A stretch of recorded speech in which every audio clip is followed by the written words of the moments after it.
მძიმე ვითარებაა ქალაქ რუსთავის 22 საჯარო ბაღში, სადაც ჭერი ინგრევა. როგორც ჩვენთან საუბრისას მშობლები ამბობენ, უკვე რამდენიმე წლის განმავლობაში ჭერი ინგრევა, კედლები დაბზარულია და წყალი ჩამოდის. ჩამოსული წყლის შესაჩერებლად კი თასებს იყენებენ. ბოლოს შემთხვევა რამდენიმე დღის წინ მოხდა, როდესაც ძლიერი წვიმის შედეგად კედელი ჩამოინგრა და ბავშვების სასწრაფო ევაკუირება გახდა საჭირო. ახლა ბავშვები სხვადასხვა ჯგუფებში არიან გადანაწილებული.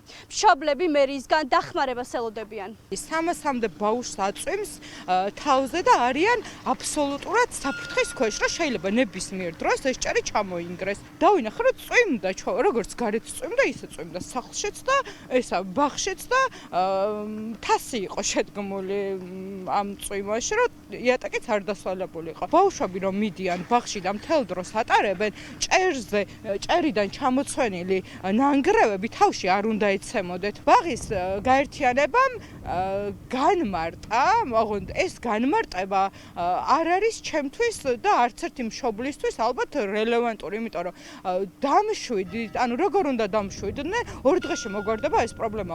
2 დღეში როგორ უნდა შეაკეთონ ეს ჭერი, სადაც მართლა ლამის ჰაერი ჩანს უკვე, როგორ უნდა შეაკეთონ 2 დღეში ჭერი, რომ ორშაბათიდან ბავშვები ისევ დაბრუნდნენ ბაღში. არასკევს იყო ევაკუაცია უკვე ბაღში გამოცხადებული, რომ კედელი ჩამოინგრა და ეს კედელი მანამდეც დაბზარული იყო და მანამდეც იყო პრობლემა.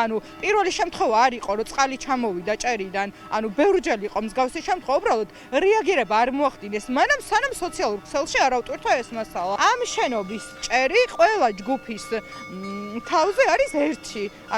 ამ შენობას ჭერი აქვს ერთი. თუ სხვა ჯგუფში შეიყვანენ ბავშვებს და იმ დაზიანებულ ოთახში არა, სადაც 45-მდე ბავშვი არის მოთავსებული, მაშინ ჭერი ერთია, ყველგან ჩამოინგრევა. მას შემდეგ, რაც მშობლებმა პროტესტი გამოთქვეს და დაზიანებული კედლების ფოტოები სოციალურ ქსელებში ატვირთეს, მერიამ ექსპერტიზა ჩაატარა. თუმცა ექსპერტიზის პასუხები მშობლებს ამ დრომდე არ მიუღიათ. ისინი სასწრაფოდ კომისიის შექმნას, ბავშვების სხვადასხვა ბაღებში გადანაწილებას და სასწრაფოდ ბაღის რეაბილიტაციას ითხოვენ. ეს იყო ქრისტი მარია ოსიაშვილი.